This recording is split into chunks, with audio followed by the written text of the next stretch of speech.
Fire has broken out at the historic Notre Dame Cathedral in Paris.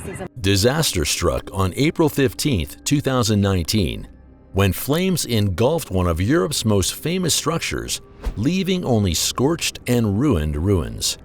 The fire at Notre Dame Cathedral in Paris devastated France and the rest of the world. However, archaeologists discovered unusual artifacts hidden under the centuries-old church when asked to examine fire damage. What were these unusual findings? Where did they come from?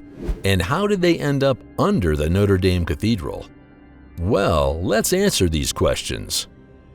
The Notre Dame Cathedral, the historic Catholic church known as Notre Dame Cathedral, commonly known as Notre-Dame de Paris, or simply Notre Dame, is located on the east side of the island La Cité, in the 4th disfranchisement of Paris, France.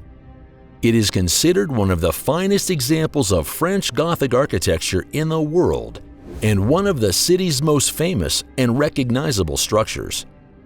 The cathedral was started by Maurice de Sully, Bishop of Paris, who around 1160 had the idea to unite the ruins of two old basilicas into a single large-scale construction.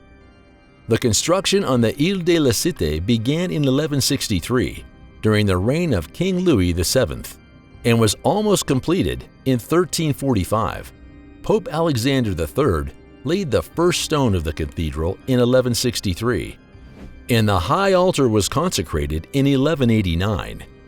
In 1250, the choir, west facade, and nave were completed. Over the next 100 years, porches, chapels, and other decorations were added. An apse, choir, short transept, double-aisled nave, and square chapel make up the Notre Dame Cathedral. The original central spire, which was completely dismantled in the 18th century due to instability, was replaced during restoration in the 19th century. The church's interior measures 427 by 157 feet, and its roof is up to 115 feet high. The western facade, divided into 3 stories and whose doors are decorated with beautifully early Gothic carvings, is flanked by 2 colossal early Gothic towers. These towers are flanked by a row of statues of Old Testament kings.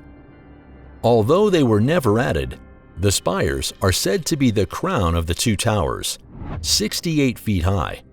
Large glazed windows and bolder Gothic radiant single-arched flying buttresses support the rear, located at the east end of the church. Only the cathedral's 3 large rose windows still have 13th century glass. There are 10 bells at Notre Dame, all named after saints: Marie, Emmanuel, Gabriel, Anne, Guinevere, Denis, Marcel, Etienne, Benoit Joseph, Maurice, and Jean-Marie. Most of the original bells from the cathedral were melted down to make cannons during the French Revolution. New bells were installed in the cathedral in the mid-19th century. The South Tower is home to the largest bell, Emmanuel, installed in 1638. Weighing in at 13 tons, its clapper alone weighs 1,100 pounds. It is well known for its magnificent stained glass windows, intricate stone carvings, and towering spires over 100 meters high. Many important historical and religious objects are also kept at Notre Dame, including the crown of thorns believed to have been worn by Jesus Christ at the time of his crucifixion. Every year, millions of tourists from all over the world visit the church, a popular tourist destination. Notre Dame has seen more than 850 years of history, although Reims Cathedral has seen more action from the French royal family. It is the site of most coronations, except in 1431, when Henry VI, King of England, was crowned King of France at Notre Dame. Mary, Queen of Scots, married Francis II in the church in 1558, but it was primarily a church for the people of Paris. The Notre Dame Cathedral fire. On April 15, 2019, a fire broke out at the famous Notre Dame Cathedral in Paris. The world watched in utter horror as the tower collapsed as firefighters struggled to save the building. Earlier that day, Michel Picot, the man behind Friends of Notre Dame de Paris, was at the cathedral working on a strategy to restore the historic building. According to Picot, he was working there earlier in the day, talking to potential donors and planning a fundraiser to restore the cathedral. He got home at 6:30, receiving a phone call that the cathedral was on fire. The cathedral quickly caught fire soon after 7 o'clock local time. The fire damaged the spire at 7:40 p.m., and just before 8 p.m., it collapsed. As fire and other emergency officials cleared the area, over 400 firefighters attempted to douse the flames using water hoses. The fire was under control in the morning hours of the following day.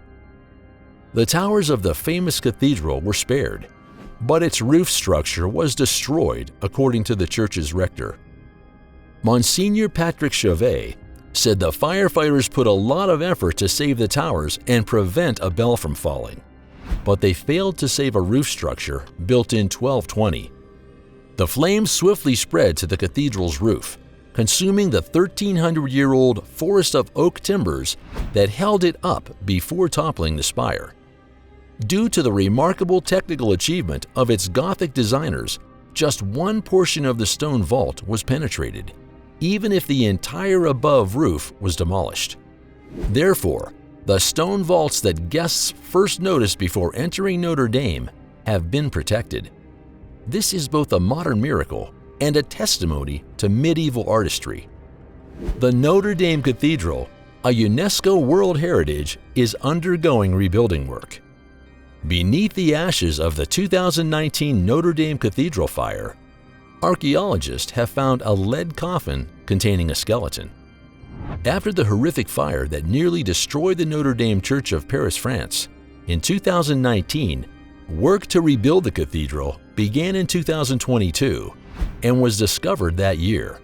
The sarcophagus was discovered during excavations at the cathedral by the French National Archaeological Institute in March 2022, but the discovery was only recently made public.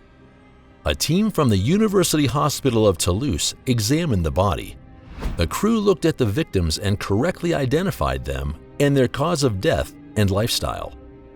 The bones show the bodies of two wealthy men who died over 200 years ago and were buried 65 feet below Notre Dame.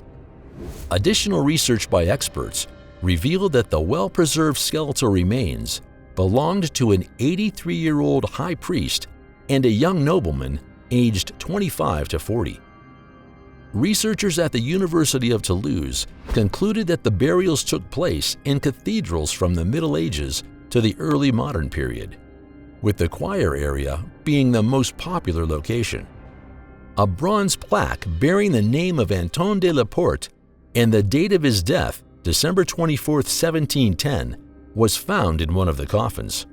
He was a respected and famous politician and contributed to restoring the famous Notre Dame Cathedral. In addition, the Louvre Museum in Paris houses a painting of the high priest by Jean Jouvenet depicting a mass held at the cathedral around 1708.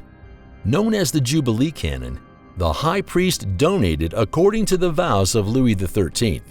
He often raises funds for the renovation of the Notre Dame choir fence.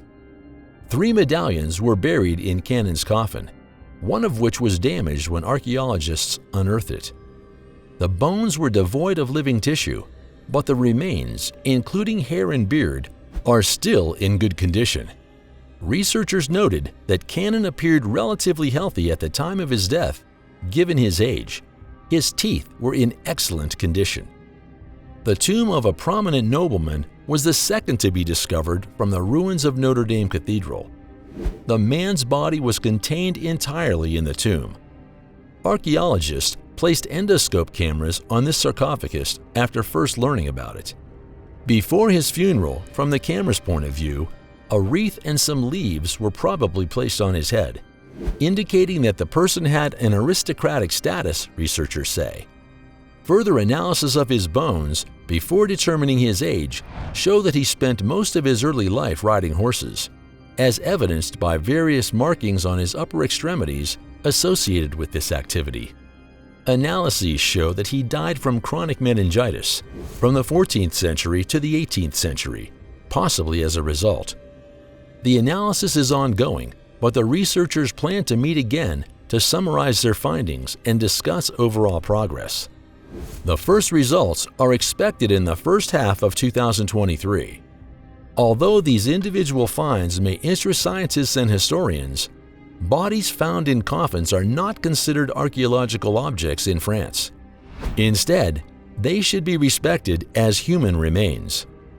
Although the remains of humans are not archaeological items, we are still waiting for more conclusions about these human remains.